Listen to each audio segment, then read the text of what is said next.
To authorities. It's a massive drug trafficking conspiracy spanning nearly a decade, involving tremendous volumes of fentanyl and narcotics, and it takes place at the epicenter of the opioid crisis. 33 people were indicted. 30 are in. New details tonight about an early morning FBI raid at an Aventura mansion. And apparently it's tied to a multi-country drug trafficking ring. And Local 10's Cody Weddle live now with what he's learned. 1,247 arrests. $450 million neutralized. Warehouses hit from Newark to Philadelphia. Bank accounts frozen before sunrise. And buried inside the case file was one name federal agents had circled for 8 months. Not the street bosses. Not the drivers. Not even the men moving product through the ports. The name belonged to someone who was never supposed to be near the operation at all. Someone with access. Someone trusted. Someone who turned an East Coast drug network into a machine. And when the FBI and DEA finally moved in, New Jersey didn't just wake up to another raid. It woke up to a system being ripped open.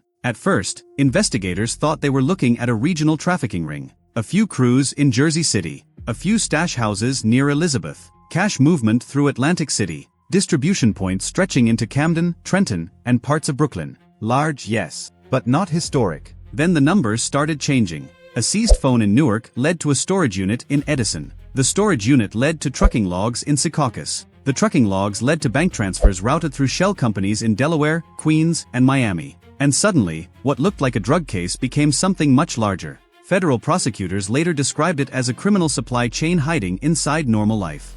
That was the first disturbing part. The second was this: the empire wasn't hiding in the shadows. It was hiding in plain sight. There were car washes, food distributors, private courier services, used electronic stores, apartment renovations paid fully in cash. In Paterson, agents found a warehouse listed as a medical supply storage facility. Inside, they found rows of sealed containers, industrial scales, burner phones, and stacks of cash wrapped in plastic. One agent later said the room didn't look chaotic. It looked organized. Too organized. That detail mattered. Because street-level networks make noise. They leave gaps. They panic when watched. This one didn't. For months, FBI analysts saw the same pattern across New Jersey. Small arrests would happen. A courier would vanish. A stash house would be emptied days before a warrant landed. Someone was warning them. But nobody knew who. The first human break in the case came from a woman named Marisol Vega in Perth Amboy. Her son, Adrian, was 22. He wasn't a trafficker.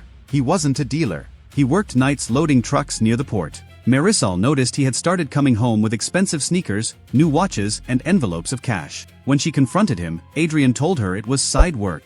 2 weeks later, he disappeared. His car was found near a rail yard in Newark. No phone, no wallet, no explanation. Marisol called local police 6 times. Nothing connected. Until federal agents found Adrian's name inside a ledger recovered during a DEA operation in Union City. Beside his name was one word: loose. That single word changed the direction of the case. Because now investigators weren't just tracking shipments. They were tracking discipline, control, fear.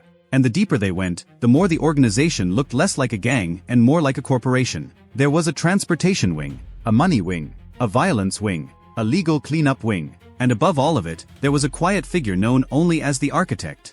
Nobody used his real name. Not in text. Not in ledgers. Not in calls. Just the title. The architect didn't appear at handoffs. He didn't touch product. He didn't threaten people directly. But every decision seemed to pass through him. When routes changed, he knew. When accounts moved, he approved. When someone became a risk, he decided what happened next. Federal agents started building a map. Newark was the intake hub. Elizabeth handled port movement. Jersey City managed financial transfers. Camden and Trenton handled redistribution. Atlantic City cleaned money through entertainment fronts. Then the map expanded. Boston, Baltimore, Philadelphia, Queens, Northern Virginia. This was no longer just New Jersey. This was an East Coast pipeline. And by the time DOJ officials reviewed the full case, the estimated value of the network had crossed $450 million. But the most unsettling discovery came from a building in Bayonne. On paper, it was a closed office space. Dusty windows. No signage. No foot traffic. When agents entered, they found a false wall behind a row of filing cabinets. Behind it was a narrow room glowing blue from stacked monitors. Server racks lined the wall. Hard drives were labeled by city. Newark, Camden, Philly, Boston, Miami. Investigators expected drug records. What they found was surveillance, license plate photos, delivery timestamps, names of low-level workers, banking contacts, screenshots from private messaging apps. The empire wasn't just moving product, it was monitoring itself, and possibly monitoring law enforcement. That was the mid-twist. Because hidden in the Bayonne files were dates that matched sealed federal actions, dates that should not have been known outside restricted circles. A DEA warrant in Queens, a planned IC enforcement action in Newark, a DOJ subpoena tied to a shell company. Each one appeared in the network's internal files before it happened. That meant the leak wasn't street rumor. It was institutional. Someone inside the system was feeding the architect. The investigation tightened immediately. FBI public corruption specialists joined the case. Phone records were re-examined. Court access logs were reviewed. Database searches were audited. And then, in one access report, analysts saw the same name appear again and again. Not a senior official. Not a famous prosecutor. A contract intelligence analyst named Daniel Rice. Quiet. Efficient. Background cleared. Assigned to administrative review on multi-agency operations. On paper, he was nobody important. That made him perfect. Rice had access to fragments. Not full case files. Not complete warrants. But enough. A date here. A target address there. An agency code. A sealed filing reference. He didn't need the whole picture. The architect could build the rest. For months, Rice allegedly passed small pieces of information through encrypted drafts, dead email accounts, and coded invoices issued by a fake consulting firm. Each leak looked meaningless alone. Together, they became a warning system. That explained why stash houses emptied early, why drivers changed routes minutes before traffic stops, why entire crews vanished before raids. But it still didn't answer the biggest question. Who was the architect? The answer came from a restaurant in Hoboken. Federal surveillance had been watching the place for weeks. It looked ordinary. Low lighting, expensive wine, private back room. A steady stream of business owners, attorneys, and logistics brokers. One night, a courier walked in carrying a black leather folder. He stayed 7 minutes. When he left, agents followed. Inside the folder, recovered later during a traffic stop, were routing sheets, payment codes, and a handwritten note. 3 words were at the bottom. Ask Elias first.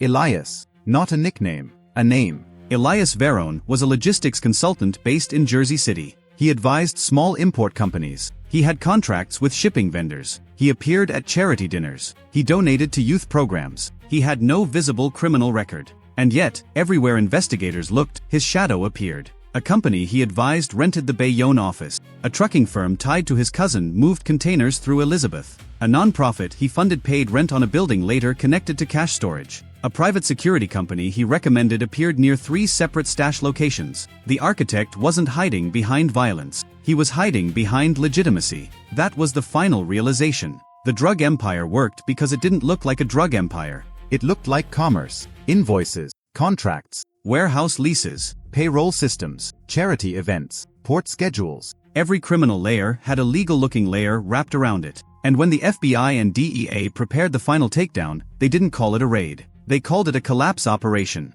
Because they weren't just grabbing suspects. They were trying to make sure the system could not rebuild by Monday. Before sunrise, federal teams moved across New Jersey, Newark, Elizabeth, Jersey City, Patterson, Camden, Trenton, Atlantic City. DEA agents hit storage sites. FBI teams served warrants on offices and homes. ICE assisted on immigration-linked enforcement targets connected to transport crews. DOJ prosecutors froze accounts before money could move. Local police secured streets while federal vehicles rolled into industrial parks, apartment towers, and back-office buildings. In one Camden location, agents found cash packed inside restaurant supply boxes. In Jersey City, they recovered phones arranged in rows like a call center. In Atlantic City, a private room behind a nightclub office held ledgers showing millions moving through entertainment fronts. And in Elias Verone's home, agents found no drugs. That was the point. They found watches, property records, encrypted devices, legal invoices. A handwritten network chart burned at the edges. The man at the center had kept himself clean by making everyone else dirty. By noon, the arrest count had crossed 900.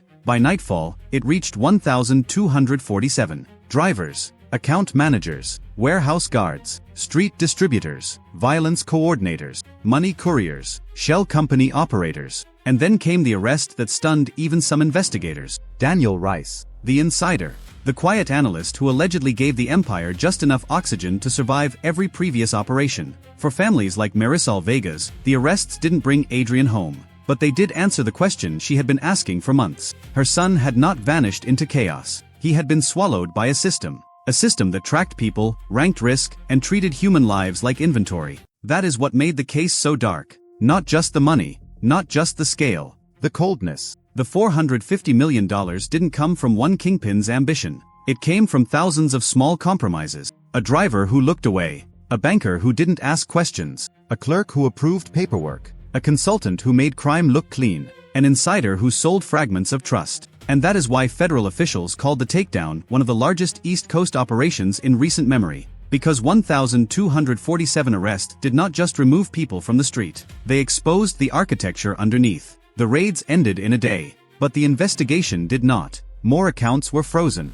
More properties were seized. More sealed indictments followed. And somewhere inside the evidence rooms, inside the drives recovered from Bayonne, inside the charts pulled from Elias Veron's office, investigators found the real lesson. Modern criminal empires don't always announce themselves with chaos. Sometimes they arrive wearing suits. Sometimes they rent office space. Sometimes they sponsor youth events. Sometimes they know the system well enough to hide inside it. So when people ask how a $450 million network could grow across New Jersey, survive federal pressure, and move through major East Coast cities without collapsing sooner, the answer is uncomfortable. It didn't survive because nobody saw it. It survived because too many people saw only their piece. And nobody wanted to believe all the pieces connected. Until the FBI and DEA kicked in the doors. Until the accounts froze. Until 1,247 names hit the federal system. Until the architect finally had nowhere left to hide. And that leaves one question bigger than this case. If a system like this can exist inside businesses, agencies, neighborhoods, and institutions people trust, how many other empires are still standing because they don't look like empires at all?